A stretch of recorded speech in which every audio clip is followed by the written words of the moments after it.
ക്രിസ്തുവും നമ്മെ ദൈവത്തോട് അടുപ്പിക്കേണ്ടതിന്, ദൈവത്തോട് നമ്മെ ചേർത്ത് വെക്കേണ്ടതിന് കാട്ടൊലിവായ നമ്മെ വെട്ടിയെടുത്ത് നട്ടൊലിവിനോട് ചേർത്ത് വെച്ച് ബഡ് ചെയ്യുന്നത് പോലെ, ചേർത്തൊട്ടിക്കുന്നത് പോലെ അകന്നുപോയ നമ്മെ ദൈവത്തിങ്കിലേക്ക് അടുപ്പിക്കാൻ, ദൈവത്തിങ്കിലേക്ക് ഒട്ടിച്ചേർക്കാൻ ക്രിസ്തു ഈ ഭൂമിയിൽ ശാപമരക്കുരിശിൽ കയറി.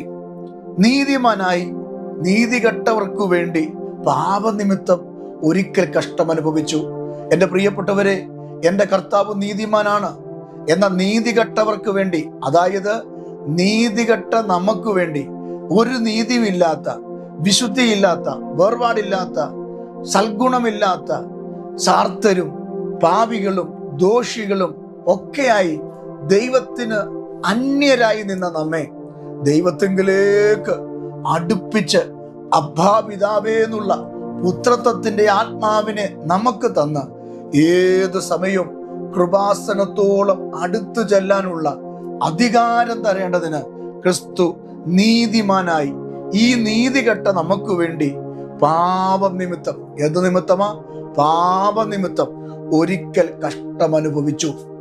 ഒരിക്കൽ നമുക്ക് വേണ്ടി അനുഭവിച്ച കഷ്ടത നമ്മെ നീതീകരിക്കാൻ വേണ്ടിയാണ്.